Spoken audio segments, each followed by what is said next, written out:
Culture Soccer.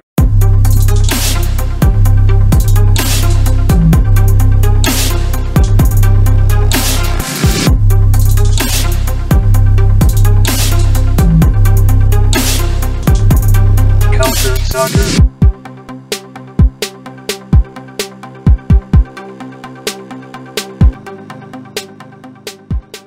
Bonjour à tous, bienvenue au 22e épisode de la saison 2 de CS à l'érable. Avec vous, Daniel Cameron, accompagné de Hadi Raphaël. Salut Hadi, ça va bien? Ça va et toi, Daniel? Oui, merci.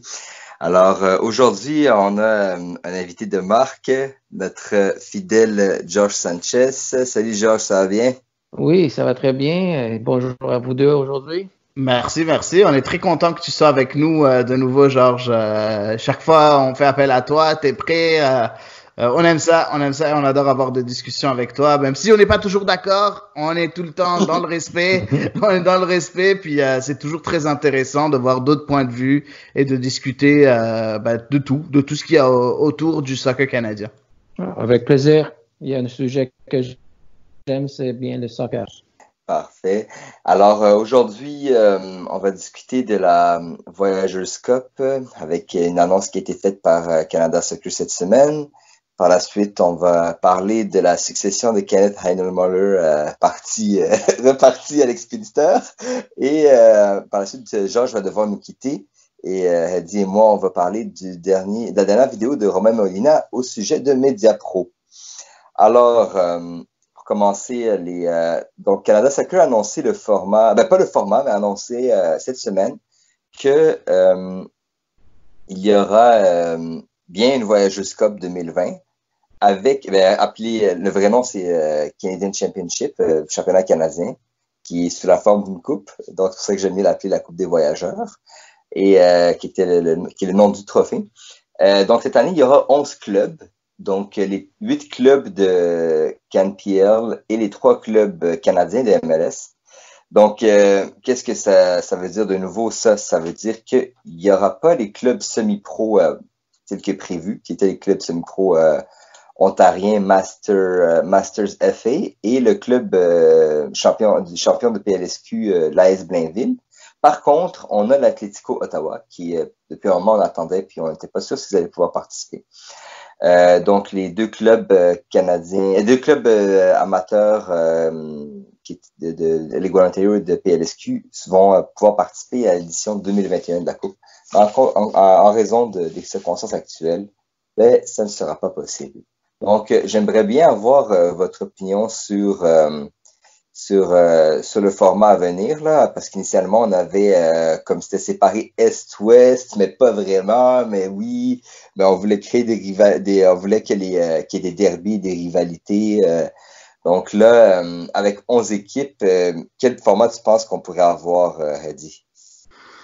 Quel format il faut? Je pense je sais pas, je suis pas très sûr. En tout cas, c'est sûr que avec 11 équipes, il va pas y avoir un format juste à élimination directe avec, c'est pas un nom pair. Donc, il va falloir trouver un stratagème pour mettre tout ça en place. On s'entend, donc on a 3 clubs de MLS qu'on connaît, donc Vancouver, Montréal et Toronto. Et de l'autre côté, on a les 8 clubs de la CanPL, donc les 7 clubs de l'année passée, ainsi que l'Atlético Ottawa. J'ai comme l'impression, logiquement, il devrait y avoir un certain avantage à l'Impact de Montréal, qui a gagné le championnat canadien l'année passée. Après, c'est sûr que Montréal n'étant pas Toronto, c'est possible que l'avantage soit un peu moins conséquent qu'avec Toronto. En tout cas, c'est une blague. Mais n'empêche, il faut faire attention. Il va falloir que Canada Soccer fasse très attention à la manière dont ils vont présenter ça. Il faut qu'il y ait un avantage quelconque à l'Impact de Montréal, comme ils l'ont fait aux vainqueurs précédents. Le fait qu'il y ait 11 équipes, ça devrait aider. Moi, je vois bien un premier tour où Montréal ne serait pas inclus, puis un deuxième tour où on verrait à ce moment-là la rentrée de l'Impact de Montréal. En tout cas, quelque chose comme ça, le temps que ça fit. C'est sûr que ça va être difficile. Ça va être difficile parce qu'un nombre impair, c'est toujours difficile de pouvoir vraiment faire un format qui est à 100% équitable. Par contre, je trouve intéressant qu'ils aient déjà mis ces équipes semi-professionnelles un peu dehors parce que ils vont quand même faire une saison, les clubs semi-professionnels. Puis je trouve un peu, peut-être l'idée était un peu prématurée, la décision était un peu prématurée, ou bien c'est vraiment eux-mêmes qui ont fait la demande. L'histoire ne le dit pas, mais c'est quand même curieux de voir qu'ils sont déjà mis de côté assez vite ces semi-clubs pro. Donc voilà, j'ai hâte de voir la suite. Toi, Georges, tu as de l'expérience, tu as déjà vu une coupe avec 11 équipes. Est-ce que tu penses qu'ils vont pouvoir arranger le calendrier? Mais si tu vas par des rondes éliminatoires, mathématiquement avec 11 équipes, donc un nombre impair, puis le fait que c'est 11, moi je vois juste deux formules possibles. Ou tu prends un genre de seeding, où tu prends les 5 premières équipes qui ne jouent pas dans la première ronde. Donc tu as 6 équipes qui jouent pour éliminer 3. Les 3 gagnants de la première ronde se joignent aux 5 pour faire 8. De 8, tu passes à 4 et à 2. Ça, c'est une option. La deuxième option serait d'écarter les 3 premières équipes. Alors, tu as 8 équipes qui jouent. De 8, tu tombes à 4. Tu rajoutes les 2 autres, mettons Vancouver et Toronto, qui tombent à 6. De 6, tu passes à 3. L'Impact rentre en 3e ronde, puis tu passes de 4 à 2 et un champion. De l'autre côté, c'est sûr que cette année, tout change à cause de la situation, la saison est courtée, la période de jeu est courtée. Moi, j'aime beaucoup l'idée du Open Cup. Je trouve ça dommage que les équipes semi-pro ne sont pas dans la compétition. Moi, je suis un grand fan du FA Cup. Quand tu vois des fois les petits clubs qui réussissent à se tailler un poste au 4e ou 5e ronde, puis jouer contre un Manchester ou un Chelsea dans un petit stade, moi, j'aime cette atmosphère-là. Puis c'est dommage qu'on ne va pas vivre ça cette année. Mais c'est sûr qu'à 11 équipes, il va falloir être créatif dans la façon où tu intègres les équipes dans une première ou deuxième ronde compétitive. Ouais, c'est assez intéressant ce que tu dis, Georges. J'aime beaucoup ta vision sur ça. L'Open Cup, je suis complètement d'accord avec toi. Moi aussi, on en a parlé plusieurs fois ici sur cette émission. Je suis complètement d'accord avec toi que ce serait l'idéal. Par contre, on sait que c'est quand même assez difficile de le faire. Est-ce que tous les clubs semi-pro voudront le faire? La meilleure des choses, ce serait de faire un peu quelque chose dans le concept de ce qui se passe en Allemagne. Et c'est ce que j'aime bien, c'est que en fait, il y a une mini-coupe qui est jouée par région, puis c'est les gagnants de chaque région qui se qualifient au championnat canadien. Donc, ces 2 compétitions, sauf que ces 2 compétitions-là sont quand même liées. Donc, tu as une compétition de coupe qui est extérieure au championnat, donc qui est extérieure à la ligue. Donc, une compétition de coupe qui se joue, par exemple, au Québec, une autre qui se joue en Ontario, une compétition de coupe qui se joue en Colombie-Britannique et ainsi de suite. Puis, à ce moment-là, chaque gagnant, là, se retrouve dans le championnat canadien avec les clubs pro qui sont à ce moment-là les clubs de MLS et de CanPL. Donc, c'est quelque chose un format qui, selon moi, pourrait être assez intéressant pour le Canada. Ça réduirait le coût des déplacements, bien évidemment, puis ça donnerait une présence à plus de clubs semi-pro et une certaine récompense à ces joueurs-là qui ont performé afin de se faire valoir dans un championnat national. Ben, c'est sûr que comme ce serait le fun qu'il y ait plus de clubs amateurs, mais comme le principal problème, ça reste le transport. C'est sûr que là, il y a déjà la Challenge Cup, je crois, qui est comme un peu, corrige-moi, Georges, si je me trompe, c'est la Challenge Cup, la coupe comme du champion provincial amateur, là, comme au Québec, c'est la LSEQ. Donc, oui. Ça, c'est peut-être le gagnant, au moins, de cette compétition-là, pourrait participer à la Voyageurs Cup, ou carrément tous les participants, puis on abolirait la Challenge Cup, puis on pourrait inclure tout le monde dedans. Ça serait pas farfelu, je crois, d'inclure plus de clubs dans ce Challenge Trophy, pardon. C'est ça, c'est Challenge Trophy. Donc, ça serait peut-être pas farfelu d'inclure ces clubs-là, les champions de chaque province, ainsi que peut-être plus de clubs de PLSQ et de Ligue 1 Ontario. Peut-être éventuellement, peut-être même les clubs canadiens qui jouent dans la USL League 2. Il y a des possibilités d'être créatif, là. Comme tu as dit, de commencer peut-être à l'épreuve régionale, même avec les clubs pro, ou seulement les clubs pro embarquent après qu'il y ait eu une épreuve régionale. Donc, ça peut être possible. C'est juste qu'on n'a peut-être pas assez de clubs à travers le pays pour que ça soit possible de faire ça vraiment 100% régional là, au début. C'est des défis qui, de toute façon, actuellement, pour cette année, c'est ça qui a été choisi. C'est dommage pour les clubs semi-pro. Peut-être que ça aurait été compliqué pour eux, surtout de jouer sans public. Si ça va devoir être à huis clos, de jouer sans public, c'est pas vraiment intéressant pour eux là, d'accueillir un club pro chez eux. Donc, ça pourrait peut-être être une des raisons. Concernant le format, j'aime bien tes idées, Georges, à ce niveau-là. Sur là, il y a aussi, je sais que l'Impact devrait normalement avoir un avantage. Souvent, les clubs de MLS aussi en ont un. Est-ce que Forge devrait en avoir un aussi parce qu'ils ont quand même, là, ils participeraient à parce qu'on sait pas, en fait, ils devaient participer à la CONCACAF League. Mais là, s'ils ont participé à la CONCACAF League, normalement, les clubs qui font des coupes continentales doivent être avantagés aussi parce qu'ils ont déjà un calendrier pas mal chargé. Donc, c'est à voir, là.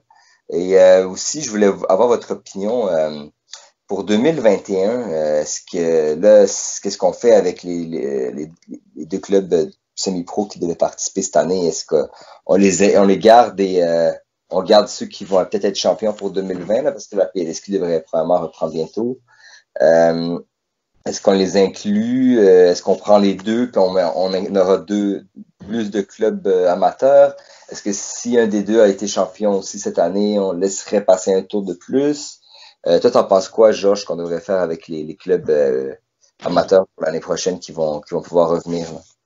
Moi, je dis, quand tu essaies de créer quelque chose, pourquoi pas recréer ce qui existe déjà ailleurs? Et malgré mes opinions des fois sur la KNPL, si la KNPL, c'est notre ligue domestique professionnelle, et si les 3 équipes d'MLS sont vues comme le haut de la pyramide, pourquoi pas faire un vrai Open Cup? Simplement. Tu laisses rentrer qui veut. C'est sûr que le problème reste que le Québec veut protéger sa ligue, sa compétition, son Cup, sa Coupe du Québec, son Challenge Cup. Ontario veut faire pareil, Vancouver veut faire pareil. Donc, ça crée un peu de conflit entre les biens régionaux ou provinciaux et qu'est-ce qui est bien pour le soccer à travers le Canada. Je pense les petits clubs, la PLSQ avec ses 6 ou 7 équipes qui jouent une ligue puis jouent une coupe en parallèle, mais tu peux carrément enlever la coupe en parallèle, puis ces équipes peuvent jouer dans une coupe nationale, un Open Cup national. Je pense si on veut grandir le soccer à travers le pays, il faut qu'il y ait la chance pour les joueurs de se mesurer ailleurs que juste dans notre province. Ouais, en fait, je suis complètement d'accord avec toi. Je pense que c'est l'opportunité parfaite pour pouvoir ouvrir ce genre de concept-là.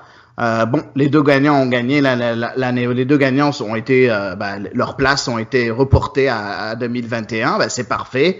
On pourra faire en sorte que ces deux gagnants-là, donc l'Ice Navy et Masters FA, aient genre peut-être un avantage supplémentaire, un peu peut-être le premier tour qui le saute ou quoi que ce soit.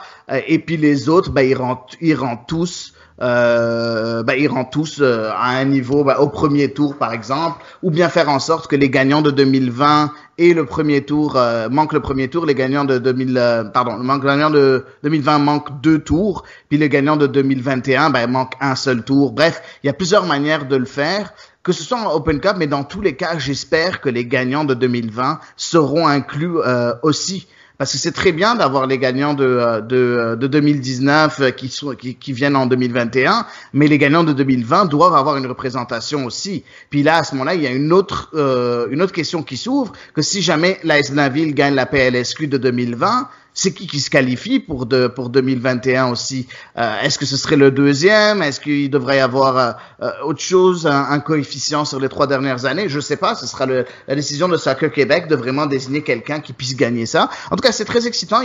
Ce qui est intéressant avec tout ça, c'est que Soccer Canada aura la chance maintenant, grâce à cette situation, de vraiment redistribuer les cartes comme il faut. Soit comme il faut, en tout cas différemment. Il faudra, au lieu de continuer du pareil au même, peut-être en profiter pour instaurer un nouveau format, pour donner la chance à plus de clubs. Tu les appelles amateurs, Daniel. Moi, je les appelle, la plupart sont semi-pro. Donc, plus de clubs semi-pro à se faire valoir. Donc, moi, je trouve que je suis un peu, j'aimerais beaucoup l'Open Cup. Je pense que ça va être très difficile. Mais si jamais c'est pas l'Open Cup, donne plus de place aux clubs semi-pro. Donc, donne peut-être 4 places à partir de 2021. Donc, dans le futur, même 2022, il y aurait quatre clubs qualifiés, 2 de l'Ontario, 2 du Québec, en espérant qu'à un moment donné, les autres provinces vont suivre. En tout cas, il y a plusieurs options à avoir, mais je pense que Canada Soccer devrait en profiter. Profiter de cette situation qui est quand même assez malheureuse, mais profiter pour faire du bien au soccer canadien encore plus. Et peut-être profiter pour instaurer la nouvelle pyramide du soccer canadien, parce qu'on sait qu'il y a plusieurs choses qui sont déjà en place. On l'a entendu par plusieurs parties, comme quoi il y a de nouvelles discussions pour une nouvelle façon d'avoir que la pyramide canadienne soit un peu différente avec la venue de la CanPL, mais avec plein d'autres choses aussi. Effectivement, il y a des annonces qui s'en viennent dans les prochaines semaines. Là, on verra, comme tu dis, ce serait bien que les champions 2020 aussi soient dedans. Puis on verra où ça va mener. De toute façon, j'ai hâte surtout de voir le format, le cassage de tête qu'il va y avoir dans ce format-là. Mais c'est sûr qu'il y a peut-être manière à repenser un peu tout le sport, le principe de coupe ouverte, là. Au-delà juste de l'aspect financier, il y a peut-être des moyens d'avoir plus de participation. Donc, on verra dans les prochaines semaines qu'est-ce qui sera annoncé. Là, maintenant, on a parlé la semaine passée du départ, en fait, de Kenneth Heiner-Muller qui retourne au Danemark dans un poste à la fédération. Et on n'a pas besoin de parler de votre opinion sur ses performances. Si, moi je veux entendre l'opinion de Georges. Moi je l'ai donné la semaine passée, mais je veux laisser Georges se lâcher loose, comme on dit au Québec, et qui donne son avis sur ce qu'il pense de Kenneth Heiner-Muller et le formidable résultat que Heiner-Muller a ramené à l'équipe nationale féminine canadienne. Donc je te laisse aller, Georges. Excuse-moi, Daniel, mais je suis curieux. Je veux qu'il se lâche loose. Mais tout simplement, quand j'ai lu l'article, je pense que ça m'a pris à peu près 30 secondes pour envoyer un tweet directement à Adi disant « Enfin ». Ça résume un peu mon opinion. Je comprends. Je suis pas d'accord, mais je comprends à l'annonce de Herdman qui quittait l'équipe, qui allait côté masculin, qui avait un entraîneur en place, qui avait été l'adjoint aux anciens Olympiques, etc., qui, au lieu d'aller chercher un autre entraîneur, ils ont décidé d'aller avec une valeur connue. Je dirais pas une valeur sûre, mais une valeur connue. Suite à ces résultats à la Coupe du Monde, j'ai fait un ou deux épisodes avec vous autres, puis j'ai dit en ce moment-là qu'ils devraient changer d'entraîneur tout de suite.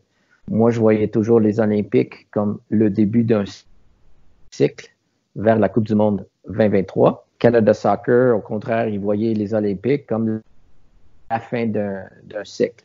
Si on lit entre les lignes à l'annonce, lui, il pense c'est déjà partir. Il y a une phrase qui dit moi, c'est pas comme ça que je voulais quitter. Je m'imaginais avoir une médaille olympique au cou puis dire aux joueuses, OK, merci beaucoup, je passe à une autre aventure. Donc, dans sa tête, il partait. Peu importe. Ça fait 4 entraîneurs étrangers de suite qu'on a au Canada. Puis, je pense qu'il faudrait peut-être commencer à regarder à l'interne. On a fait de la formule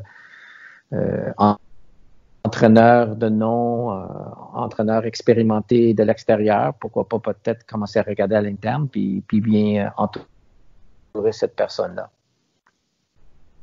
Je me retiens un peu. Parce que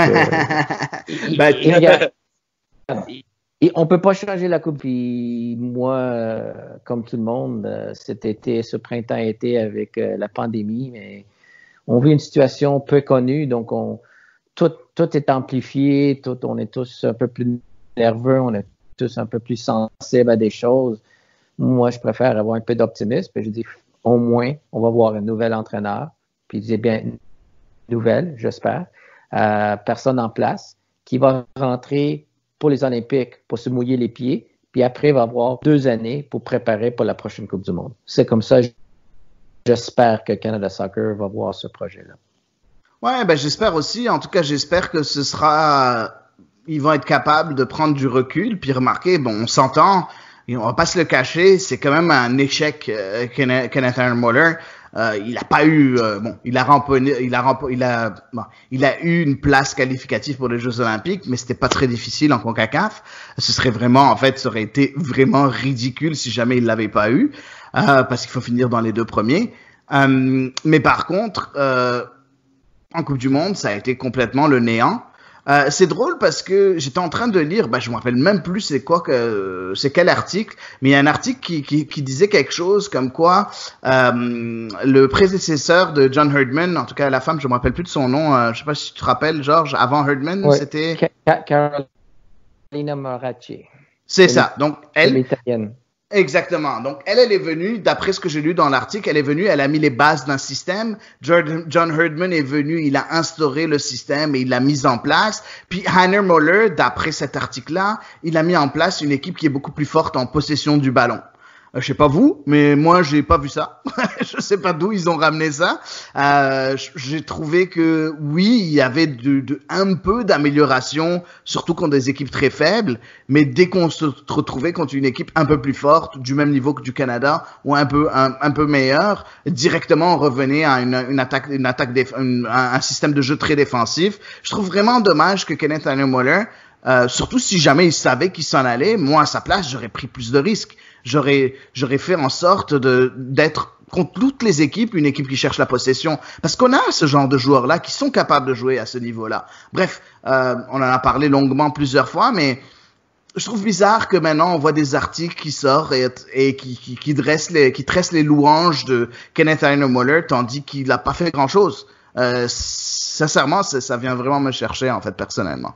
Puis je peux ajouter, là, oui, j'allais dire, Carolina Maratti n'a rien mis en place. Justement. Au contraire, elle a détruit l'équipe. Les gens oublient qu'en 2011, le Canada a fini dernier à la Coupe du Monde. Dernier. Et l'équipe était à terre. Il y avait des joueurs qui songeaient quitter l'équipe. José Bélanger a lâché l'équipe en 2010. Elle voulait rien savoir de Carolina Maratti pour plein de raisons. Il y avait une révolte qui était un peu étouffée parce que la Coupe du Monde s'en venait. Puis, quand elle a quitté, Caroline a pris 0 responsabilité. Puis, elle a blâmé le système au Canada, les joueuses au Canada, le fitness. Elle a blâmé tout le monde sauf elle-même. Je pense que la force de John Herdman était de ramasser un groupe qui avait du potentiel puis de jouer beaucoup sur le mental. Je pense que sa plus grande réussite de John Herdman a été de donner la confiance aux joueuses, de leur faire croire qu'il était capable de tout. Oui, il a fait des ajustements sur le terrain. Oui, il a donné les options que les joueuses décidaient sur le terrain le système de jeu un peu qu'ils voulaient jouer ou l'alignement, pas l'alignement, mais la formation, le profil. Mais sa force était le mental. Ça a toujours été le mental. Je pense que après qu'il a quitté, oui, il y a quelqu'un qui était plus technicien que Herdman qui a pris la relève, mais l'échantillonnage est très petit parce qu'il a été en place 1 an et demi à peu près, je pense. Oui, il y a eu des bons matchs, mais si tu regardes l'ensemble de ces matchs, honnêtement, moi, je me vanterai pas. Parce que contre les grosses équipes, il y a toujours eu des problèmes. Toujours. Je pense qu'il y a un match dans une compétition en mois de février contre les Pays-Bas où le Canada a semblé bien jouer dans la deuxième demi. Mais à part de ça, contre des équipes de top 10, pour moi, le Canada a jamais été dans le coup depuis 2 ans. Ouais, en tout cas, on verra. En tout cas, j'ai hâte de voir la suite. Excuse-moi, Daniel, je t'ai interrompu. Non, c'est ça, je voulais voir un peu votre opinion, qui vous voyez comme successeur ou successeur. Toi, Hadi, t'en penses quoi? Est-ce que t'as des noms en tête ou écoute, il y a plusieurs personnes qui pourraient venir. Après, c'est assez difficile de choisir comme ça une personne en particulier. Très sérieusement, j'hésite beaucoup à venir prendre quelqu'un qui a de l'expérience au Canada, qui qui est entraîneur présentement au Canada, ou aller chercher quelqu'un qui amène son expérience internationale d'ailleurs. Je pense pas que c'est intéressant. Je sais qu'il y a beaucoup de monde qui demande à ce que ce soit une femme à la tête. Pour moi, je pense pas que ça importe beaucoup que ce soit un homme ou une femme. Je vois pas. J'aime pas faire de différenciation de sexe en fait dans ce genre de poste-là. Je préfère que ce soit que quelqu'un soit choisi pas pour son sexe, mais plus choisi pour ses habilités. Et j'aimerais bien voir quelqu'un en fait qui connaît le Canada, qui connaît un peu le système, mais qui vient d'ailleurs, qui est pas trop trempé dans le Canada au Canada, est trop trempé dans le Canada Soccer, qui rentre trop dans la politique de tout ça. Quelqu'un qui vient avec un esprit frais, en fait, un esprit frais qui peut venir à ce moment-là aider cette équipe nationale à passer un nouveau cap et reprendre le retard qu'a pris le Canada sur certaines nations européennes. Donc voilà, ça ce serait mon avis. J'aimerais pas trop donner de noms. J'ai quelques noms en tête, mais j'aimerais pas trop donner de noms maintenant. Donc je sais pas si Georges préfère s'avancer par rapport à des noms spécifiques, mais voilà. Avant de parler de noms, je pense que l'équipe féminine est un peu à la croisée des chemins, parce qu'on voit que le sport évolue. On voit les clubs pro en Europe, et on a souvent parlé où est-ce que les joueuses devraient jouer à l'université ou en pro ici au Canada ou en Europe, etc. Mais le programme comme tel est à une croisée de chemin. Il faut regarder 4 entraîneurs de suite de marque. Pelrud, Marachi, Herdman, Muller. 4 Européens qui sont venus ici avec une réputation, qui connaissaient. Moi, je pense chacun, mais Marachi pour moi a été un échec complet. Les 3 autres, c'est mitigé un peu, dépendant comment tu évalues ça. Je pense qu'il faut regarder à l'interne. Parce que qu'est-ce qui va arriver, un peu comme il est arrivé en Angleterre, puis un peu comme il arrive ici au Canada, pour les Canadiens de Montréal, par exemple, à chaque fois qu'il y a un gros nom de disponible, tout le monde les voit avec les Canadiens. Tous les grands joueurs qui sont à Jalib, tout le monde pense qu'ils vont venir ici. Il faut agir. Il faut oublier, ou pas oublier, qu'on parle d'un entraîneur, mais c'est pas un entraîneur qui gère l'équipe. C'est un staff au complet. Il faut prendre quelqu'un. Donc, tu n'as pas besoin d'un entraîneur super expérimenté si tu peux entourer cette personne avec des gens qui peuvent jouer un rôle de soutien. Et moi, je pense, puis je pense encore, puis c'est sûr que j'ai parti prise parce que je la connais depuis qu'elle a 14 ans. Canada Soccer investit sur Rhian Wilkinson. Dès qu'elle a pris sa retraite de joueuse, elle a commencé à faire ses certifications d'entraîneur, est allée avec le Rex Program au Whitecaps, elle a été entraîneur avec les U17, elle est entraîneur avec les U20, est adjoint avec l'équipe senior.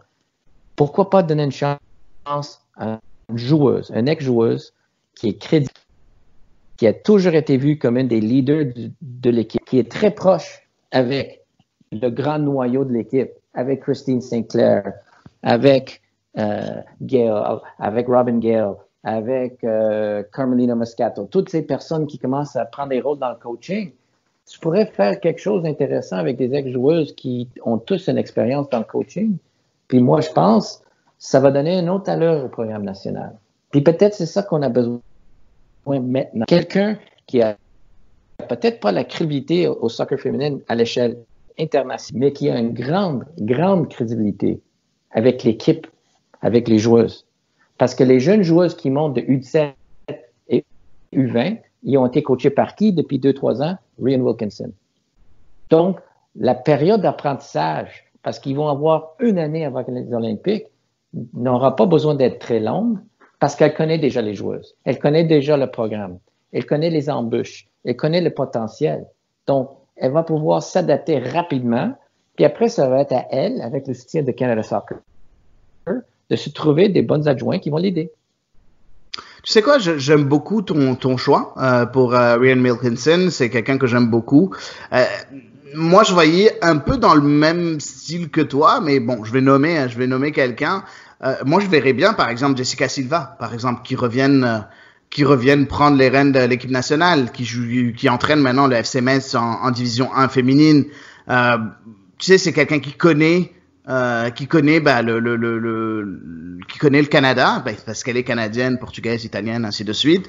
Elle a vu un peu l'expérience ailleurs. Puis elle revient un peu sans être baignée par là. On sait qu'à Canada Soccer, corrige-moi si j'ai tort, Georges, il y a beaucoup de politique qui rentrent en jeu, puis ainsi de suite. Venir ramener quelqu'un qui connaît un peu la maison, mais qui a été un peu déconnecté, qui va ramener un peu quelque chose de frais. Moi, je verrais bien quelqu'un comme Jessica Silva revenir et prendre les rênes de l'équipe. Après, bon, on spécule, bien évidemment, mais voilà, c'est quelque chose qui m'intéresserait, je trouve, de voir ça. Après, bon, Rhian Wilkinson, le problème, c'est que je sais pas combien elle est prête déjà pour directement prendre les rênes. Je pense qu'elle a besoin d'un peu plus de temps. J'aimerais bien voir quelqu'un qui soit là pour encore deux ou 3 ans avant que Wilkinson ne prenne la barre. Mais en tout cas, pour moi, Wilkinson, elle va prendre la barre à un moment donné. C'est juste que je trouve que c'est encore trop tôt. Il y a certaines joueuses déjà avec qui jouent encore pour l'équipe, qui ont été ses coéquipières. Je sais pas combien c'est bien pour combien elle aura entre guillemets, les mains libres de dire à une joueuse avec qui elle a joué, avec qui elle a été super amie, de lui dire, écoute, je suis désolé, on passe à autre chose, je te sélectionne plus. Je pense que ce serait un peu plus difficile. Peut-être laisser passer un peu le temps pour cette génération de joueuses qui a joué avec elle, surtout les plus âgées, prennent leur retraite et s'en aillent avant de la mettre dans ce genre de poste à responsabilité. Mais je pense que oui, effectivement, à un moment donné, ce sera elle. Ce sera elle, je suis complètement d'accord. Mais je veux dire une chose, ton choix n'est pas mauvais, mais il y a 2 façons de regarder ça.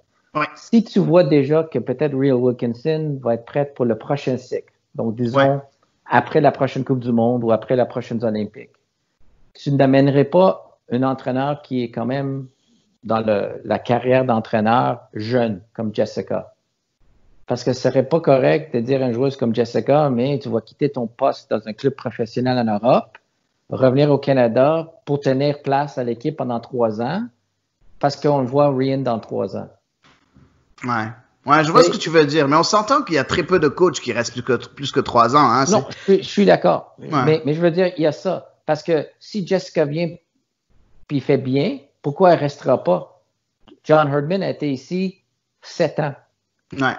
Donc, mais c'est l'exception à la règle, John. Oui, mais c'est une option. Moi, je dis, si tu ne veux pas mettre Rhian tout de suite comme entraîneur, investis dans un gros nom. Moi, ce serait ça. Ou tu commences avec quelqu'un jeune qui va grandir avec l'équipe, ou tu fais quelqu'un de renommé, quelqu'un de l'expérience, puis vous l'engagez.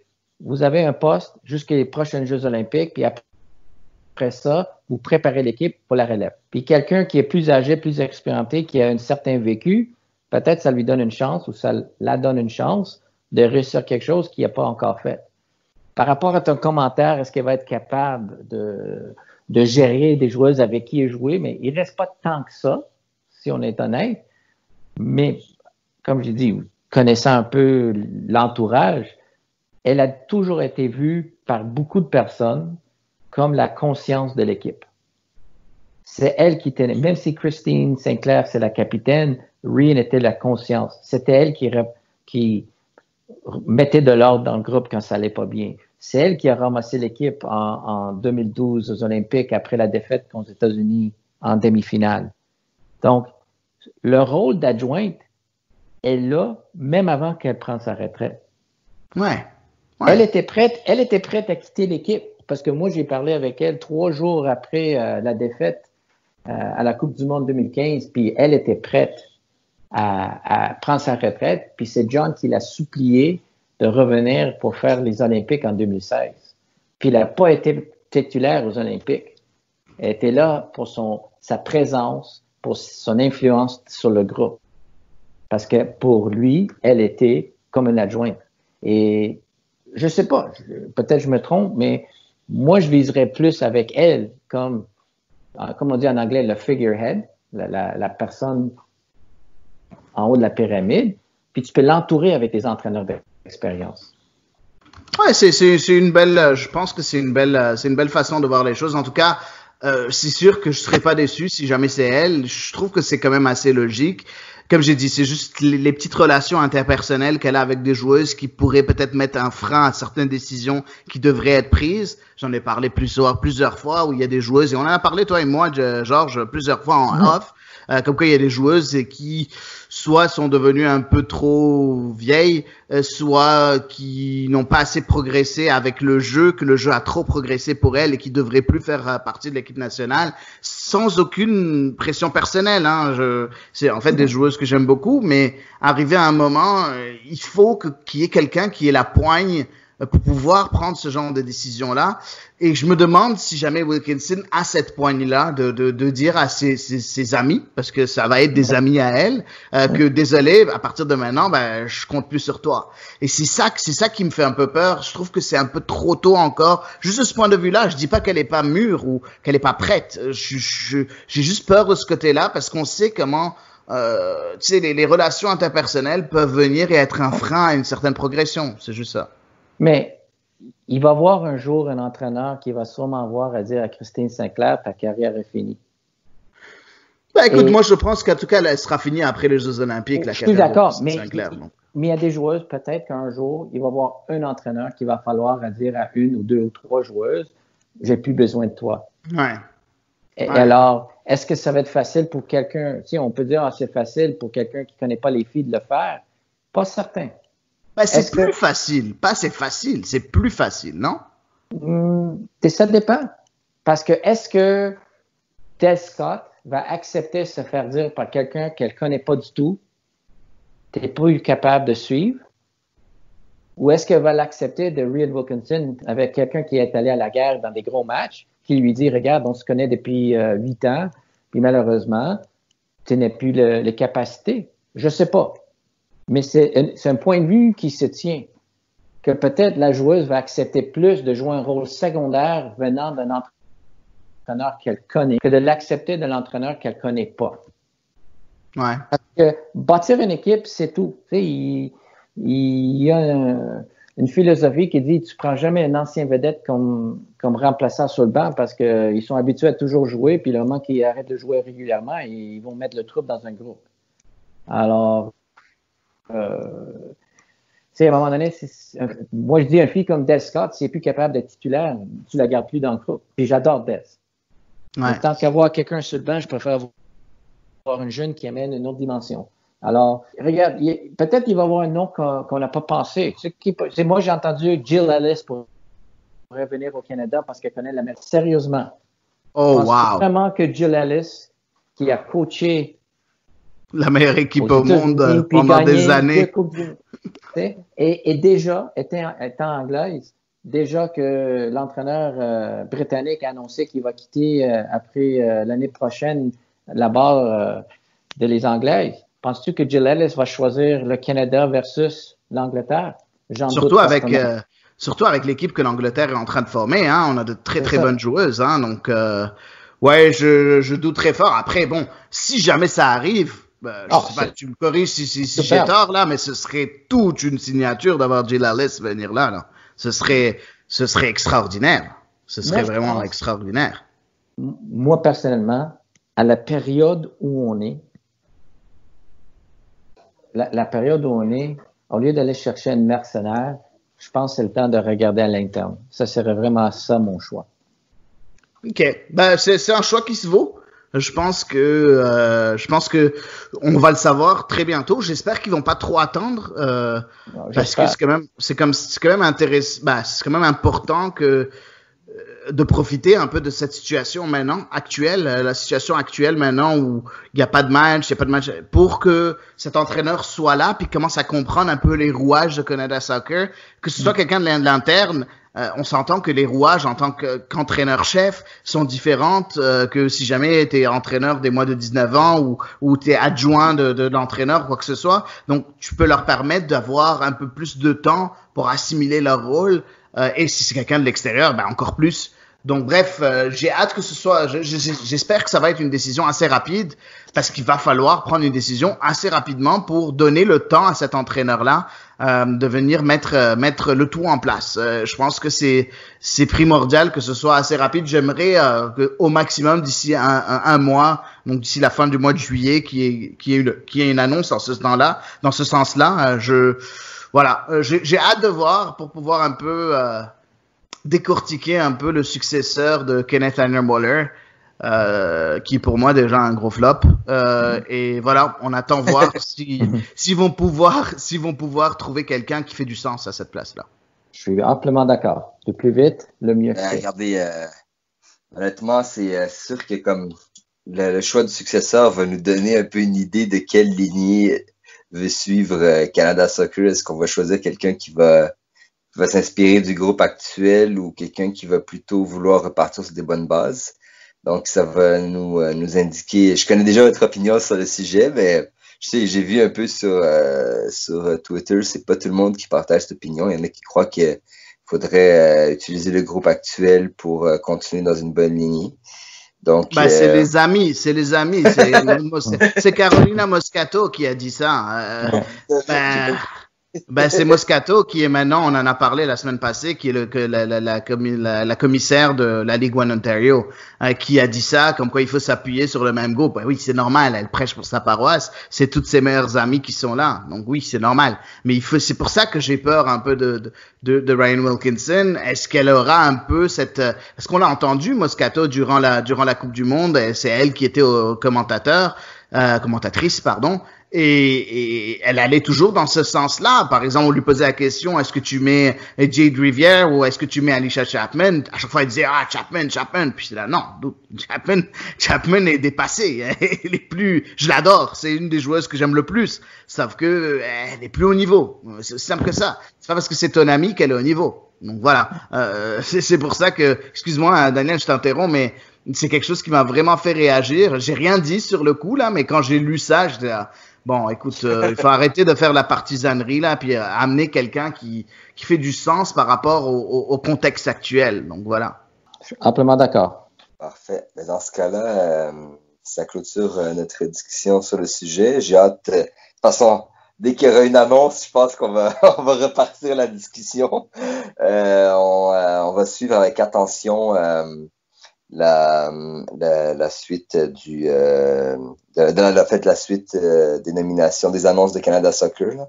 Il y en a pas mal. Il y a eu ça, il y a eu la Voyageurs Cup. Donc, on reste fidèle et on suit ce qui se passe à ce niveau-là. Et Georges, je voulais te remercier d'être venu. C'est toujours agréable que tu nous partages ton opinion et de discuter de soccer et surtout de soccer féminin. Là. On a eu une bonne discussion là-dessus. Je veux te remercier à mon nom et au nom de Hadi. Merci beaucoup. Toujours un plaisir de discuter avec vous deux.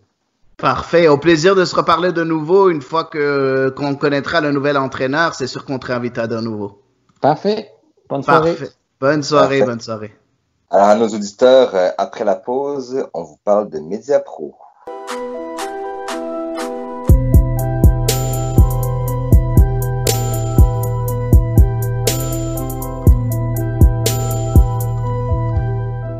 Nous sommes de retour. Donc, maintenant, on va vous parler de quelque chose qui concerne le soccer mondial, mais qui a des répercussions potentielles sur le soccer canadien.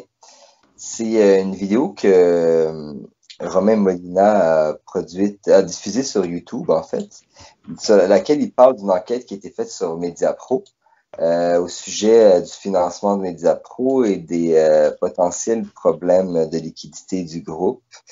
Donc, Hadi, je voulais en fait avoir ta première impression lorsque tu as écouté cette vidéo.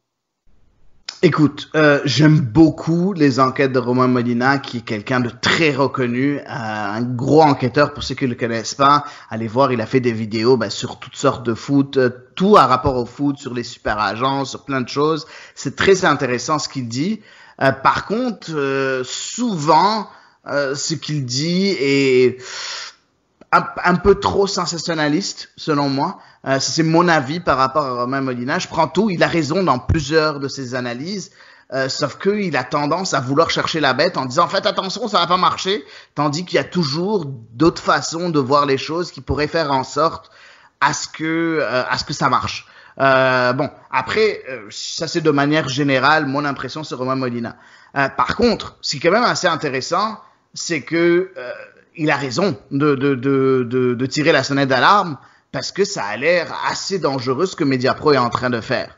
Je sais pas si tu veux parler un peu de cette vidéo-là, Daniel, parler un peu de quoi il parle, qu'est-ce qu'il dit, et ainsi de suite, ou tu me laisses le faire?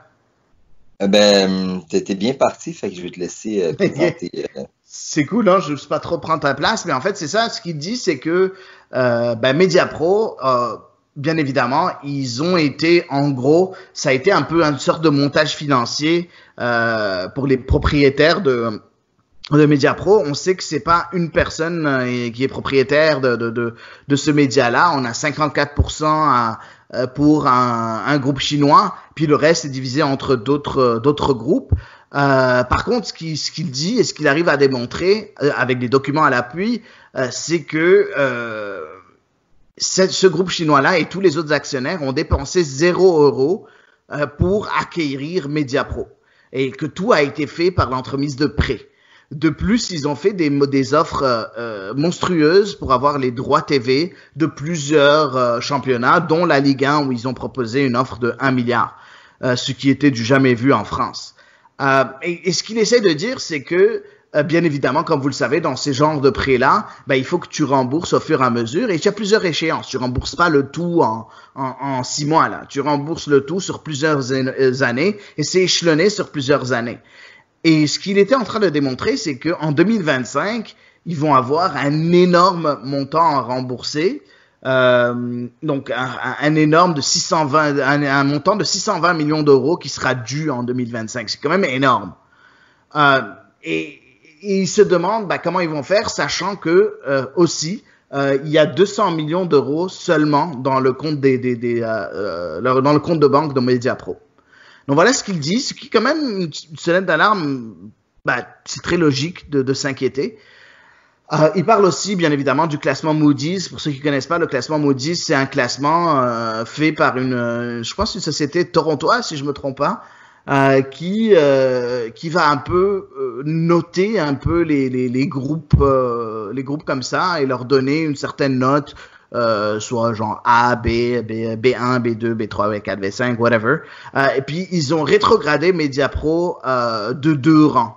Puis, il explique pourquoi. Il explique pourquoi et les mentions, les raisons par rapport à ça, il les a vraiment mentionnées par rapport aux liquidités, par rapport aux prêts, ainsi de suite. Bref. Voilà à peu près ce qu'il dit. Est-ce que c'est la fin du monde? Est-ce qu'il faut vraiment paniquer puis essayer de trouver une nouvelle société qui pourrait diffuser les droits de la CNPL? Parce qu'on s'entend que nous, ce qui nous intéresse, c'est pas la France, c'est pas Mediapro en tant que Mediapro le groupe, c'est plus l'impact qu'il va y avoir sur la CNPL. Moi, je pense que pas. Je vais dire pourquoi. Après, oui, il faut garder un œil, il faut pas être con non plus en disant ouais, ils vont se débrouiller, c'est pas grave. Non, mais il faut quand même ne pas être non plus alarmiste parce que on est encore, du côté de Mediapro, on est encore dans une période d'investissement. Ils ont fait un très très gros investissement pour acquérir les droits de la Ligue 1. La Ligue 1, les droits de la Ligue 1 seront à Mediapro à partir de la saison 2020-2021, donc bientôt, au mois d'août. Et le but, c'est que Mediapro puisse mettre en place une chaîne à elle avec TF1 pour, à ce moment-là, commencer à recevoir des frais d'abonnement, donc pour les consommateurs qui paieront à peu près 25 $ par mois. Donc, les rentrées d'argent vont commencer à venir. De plus, il y a plusieurs autres façons de faire des rentrées d'argent. Il y a plusieurs choses qui peuvent arriver d'ici 2025. 2025, c'est loin. C'est encore très, très loin. C'est dans 5 ans. Et on s'entend que maintenant, le foot est dans le creux de la vague et que c'est dangereux et que oui, il peut y avoir des problèmes. Mais de là à dire que c'est fini, c'est de la merde, il y a un monde. Après, Romain Molina l'a très bien dit. Ce groupe chinois à qui appartient 54% de Mediapro a énormément d'argent. Donc, au cas où, c'est possible que cet actionnaire majoritaire mette de l'argent à la poche, ce qu'ils n'ont jamais fait jusqu'à maintenant. Alors, c'est là où Romain Molina, et c'est là où je suis complètement d'accord avec lui, comment un actionnaire majoritaire qui a 54%, qui a jamais mis un euro de sa poche, je parle en euros parce que lui, sa vidéo est en euros, donc on peut parler de dollars canadiens si vous voulez, n'a pas mis un sou de sa poche, va venir et combler le trou, le déficit de 200, 300, 400, 500, 600 millions d'euros ou des milliards de dollars canadiens. Pourquoi ça arriverait? Ben, c'est simple. Si jamais ils sont convaincus qu'à un moment donné, ils vont se faire rembourser, je vois pas pourquoi ils le feraient pas. Mais ils doivent être convaincus de ça. Il faut que leur système et leur modèle aient du sens. Et jusqu'à maintenant, je pense que Mediapro était dans une phase d'investissement massif. Donc voilà mon point de vue un peu plus optimiste que la moyenne. Après, je veux pas non plus dire, ouais, c'est pas grave, tout va s'arranger. Non, je suis loin de dire ça. Ce que j'essaie de dire, c'est que donnons un peu la chance aux coureurs. Au moins, donnons 1 an à Mediapro en Ligue 1 avant et voyons quelle sera la marge de progression de Mediapro dès leur première année par rapport aux finances avant de vraiment, et là, il y aura 4 ans pour à ce moment-là mettre un plan de panique en place, un plan de secours en place et ainsi de suite. Faut pas oublier aussi que Mediapro a perdu les droits de la Serie A parce que la Serie A lui ont demandé des preuves. Ouais, c'est ça, des garanties financières, puis ils n'ont pas réussi à les donner. Donc, bref, ça c'est aussi une grosse tache noire à leur dossier. Donc voilà mon avis en gros sur cette vidéo-là. Je suis très content de l'avoir vue. Mais j'en ferai pas un drame encore. Dans 1 an, oui, si la situation s'est pas améliorée grandement, ben oui, j'en ferai un drame. Oui. Donc, excuse-moi, j'ai pris beaucoup de temps à expliquer tout ça, mais je te laisse aller, Daniel. Eh bien, merci avant tout. Tu as très bien résumé. C'est pour ça que je voyais que tu étais bien parti, puis tu as été plus qu'à la hauteur pour ça. Donc, actuellement, c'est comme il a dit, les investisseurs chinois n'ont pas mis de liquidité pour le moment, mais il y a des chances que comme les transactions qui sortent de Chine sont un peu plus contrôlées actuellement ces dernières années, c'est plus aussi facile qu'avant. On l'a vu avec les rachats de clubs d'ailleurs par des investisseurs chinois. C'est pas toujours évident de sortir l'argent. Là, c'est sûr que, comme il disait Romain Molina, le modèle de Mediapro semble beaucoup plus orienté vers la revente des droits TV que comme il l'achète et il le distribue ensuite à d'autres diffuseurs parce que Mediapro n'a pas des chaînes dans tous les pays. Par exemple, en France, une des conditions, c'était d'avoir une chaîne. Donc là, ils ont mis, ça s'appelle Téléfoot, je crois. Mais en Italie, c'était un problème, justement. Il n'y avait pas de chaîne et il n'y avait pas de liquidité, donc ils ont perdu les droits. Moi, ce qui m'inquiète un peu, c'est que Mediapro est présent je veux dire, dans beaucoup de pays, on se demande parfois même est-ce que c'est vraiment rentable pour eux de diversifier à ce point-là. Comme disait Romain Molina, par exemple, les matchs du championnat brésilien en Europe, c'est eux qui les revendent, qui les distribuent. Là, la Canadian Premier League, d'ailleurs, il y avait des matchs qui étaient diffusés à One Soccer, qui était leur plateforme à eux, mais il y en avait aussi sur CBC. Est-ce que ça va aller vers d'autres distributeurs également? Mais ils semblent vraiment vouloir faire une percée en Amérique du Nord. Et dans le monde entier, là, ils ont des championnats dans tous les continents, si je me trompe pas. Donc, c'est un peu particulier. Et là, c'est sûr que leur capacité financière, à un moment donné, il faut se demander, est-ce que quand on achète tous les championnats du monde, à un moment donné, ils rentrent un peu en concurrence entre eux, là. Donc, c'est à se demander est-ce que tout le monde va acheter des abonnements de tout le monde, là, finalement. Et contrairement à beIN Sport, qui a un peu le soutien d'un État derrière, Mediapro, c'est avec des investissements de plusieurs pays, là, donc des Chinois, il y a des Britanniques aussi, puis initialement c'était espagnol. Donc, il y a toujours des parties qui est détenue par des Espagnols. Donc, je m'inquiète pas, mais c'est sûr que je me questionne. Surtout que, comme tu l'as dit, la Canadian Premier League, la Voyageurs Cup, les équipes nationales canadiennes et même les prochaines Gold Cup, les droits TV sont au Canada sont détenus par Mediapro. Donc, surtout quand même l'avenir de de la santé financière, en fait, de tout ce qui est soccer canadien, dépend un peu de cette situation-là. C'est que c'est quand même, ils sont tous très contents de savoir que c'est Mediapro qui allait être qui avait acquis les droits et qu'ils ont installé One Soccer. J'ai trouvé ça très pratique, là. C'est sûr que pour des gens habitués à la télévision, c'est peut-être pas l'idéal. Des chaînes de télévision, pardon. Donc, j'attends de voir, mais je m'en fais pas plus que ça, là. Je pense que tout le monde a intérêt à ce que ça fonctionne de leur côté, là. Donc, j'ai hâte de voir, mais de toute façon, il a dit qu'il va en parler davantage. Puis de toute façon, au final, s'il y a des annonces que Mediapro devra faire, ben les annonces seront faites. Et toi, est-ce que tu penses que qu'est-ce que tu penses pour le court, moyen, long terme au niveau canadien que ça pourrait avoir comme conséquence si la santé financière de Mediapro serait problématique, si elle était problématique, pardon. Ouais, ben on s'entend que je suis pas très inquiet pour le Canada. Écoute, pour la Canadian Premier League, c'est 10 ans, c'est 10 millions par année, si je me trompe pas, si je me rappelle bien du chiffre. N'est-ce pas, Daniel? Jamais a été dévoilé, en fait. Ça, c'est, il y a aucun chiffre qui a été dévoilé. Tout ce qui avait été dévoilé, c'était les montants qui avaient été investis au Canada pour les infrastructures, pour le matériel et tout. Mais au niveau des droits TV, les informations n'ont jamais été dévoilées. Je sais pas si elles le seront un jour. Ok, ben j'avais cru lire quelque part 10 millions, mais en tout cas, bref, ça devrait être dans ces environs-là. Je pense pas non plus que c'est une grosse perte, hein. Pour 10 millions, je pense pas que ça va être quelque chose d'extraordinaire qui va vraiment être affecté par ce qui se passe en Europe ou quoi que ce soit. Donc, je pense pas qu'il y a beaucoup de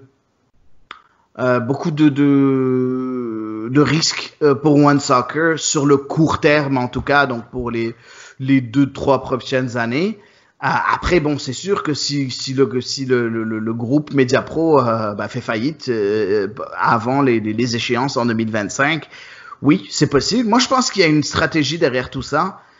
J'ai comme l'impression que Mediapro va faire une offre pour la MLS. J'ai cette impression-là. Que Mediapro s'apprête et rentrer un peu par la porte arrière, on va dire, en s'investissant en Canadian Premier League. Mais je pense que le but ultime, ce sera d'aller faire vraiment, d'aller rafler tout le soccer nord-américain. Puis ça m'étonnerait pas de les voir faire une offre pour la MLS. On sait que la MLS, les droits, si je me trompe pas, finissent en 2021 ou 2022, en tout cas, je me rappelle plus. Mais c'est bientôt. Donc, ça m'étonnerait pas de voir Mediapro s'incruster là. Et si jamais ils arrivent à s'incruster là, on sait très bien que les Américains en général, la MLS est en train de prendre un gros essor, est en train d'intéresser beaucoup de monde à l'extérieur des États-Unis et du Canada. Et aussi, on sait très bien que le peuple nord-américain a quand même des dollars loisirs plus élevés que la plupart des pays dans le monde. Donc, en mettant une chaîne à 20-30 dollars américains pour la MLS et la Canadian Premier League, je pense qu'il y a beaucoup de monde qui adhérait sans trop y penser. Donc, ça c'est un peu mon but. Après, c'est des spéculations, hein. Tout ça, c'est des spéculations. Donc, on va attendre voir. C'est 2022 que ça finit les droits TV de la MLS. On s'entend que avant le montant était juste de 90 millions par saison. C'est sûr que Mediapro, si jamais ils veulent rafler tout ça, ils vont devoir mettre au minimum le double, selon moi. Donc à peu près 150-160 millions. C'est au bas mot.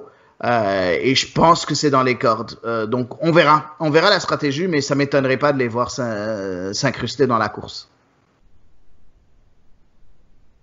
Pour la MLS, je suis d'accord avec toi. J'ai eu cette impression-là quand on a appris que Mediapro avait les droits des prochaines Gold Cup au Canada. Tout ce qui était CONCACAF, là, en fait, comme là, je pense que maintenant, la prochaine étape, ça va être la Ligue des Champions, la CONCACAF, et l'objectif suivant, ça pourrait être la MLS, parce que déjà Mediapro est impliqué avec la Liga MX au Mexique. En fait, Mediapro est impliqué dans la production de 16 ligues dans le monde, là. Donc, Ouais. ils veulent augmenter leur portefeuille. Mais je suis pas sûr, quand je vois un peu la liste des pays, je suis pas sûr que c'est nécessairement rentable partout, mais c'est sûr que s'ils ont une stratégie à long terme intéressant. Regarde, on verra dans les prochaines semaines, peut-être même prochaines années, là, parce que c'est quand même des histoires à long terme, là, 2025. Là.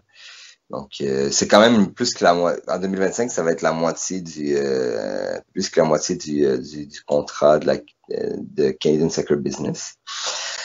Sinon, il y avait une annonce. Avant tout, as-tu autre chose à rajouter par rapport à MediaPro? Non, non, j'ai pas grand-chose à rajouter par rapport à MediaPro. Tout ce que j'essaie de dire, c'est que je suis reconnaissant pour Romain Molina de nous avoir parlé de ça. C'est sûr que nous, on est en train de regarder avec un œil canadien. C'est sûr que ça nous importe beaucoup moins. Le reste, c'est sûr que lui, il le voit plus avec un œil français, ce qui est quand même assez intéressant, même pour le Canada. N'empêche, je pense que j'aimerais avoir une suite par rapport à cette vidéo-là de Romain Molina dans un an. J'aimerais voir exactement un peu un suivi par rapport à tout ce qui se passe et dans un an avoir un suivi par rapport à ça. Bref, très intéressant comme d'habitude Romain Molina. Je vous conseille d'aller voir ses vidéos sur YouTube. Très, très, très intéressant. Effectivement, je l'apprécie beaucoup. Sinon, il y a une annonce qui a été faite aujourd'hui dans le soccer ontarien. Il y a un club à Barrie qui a été officialisé. Si je me trompe pas.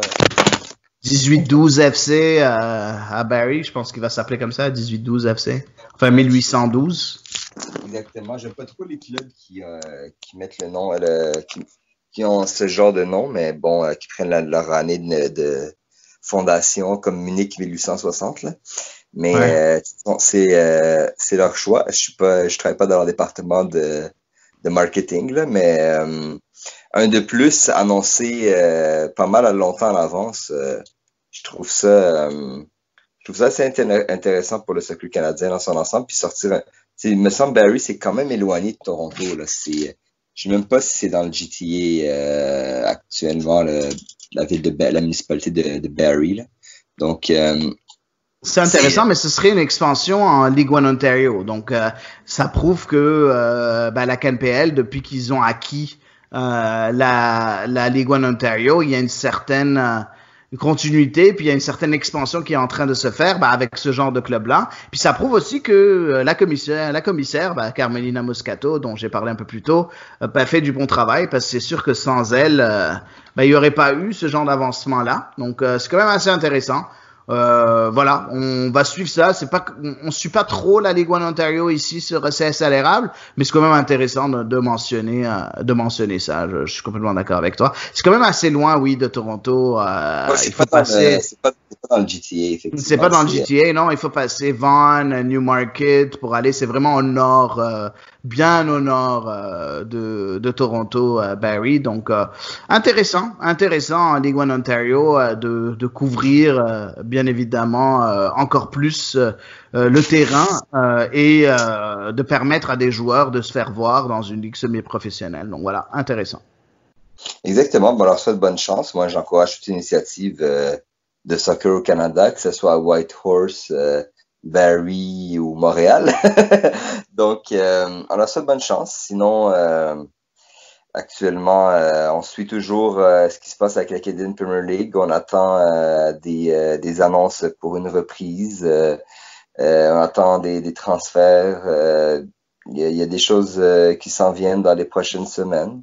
Donc, on rassure nos auditeurs, dès qu'il y aura du nouveau, vous serez informés. Sinon, je te remercie, Hadi, pour cet épisode. C'était très intéressant, autant avec Georges qu'après avec l'histoire de MediaPro. Merci à toi d'avoir animé cette fois-ci, Daniel. Ça te va bien? J'aime ça. Puis voilà, j'espère qu'on aura encore de très belles nouvelles la semaine prochaine pour un nouvel épisode de CSL Érable. J'ai beaucoup aimé moi aussi. Parfait. Alors, pour nos auditeurs, on vous souhaite une bonne semaine et à la semaine prochaine.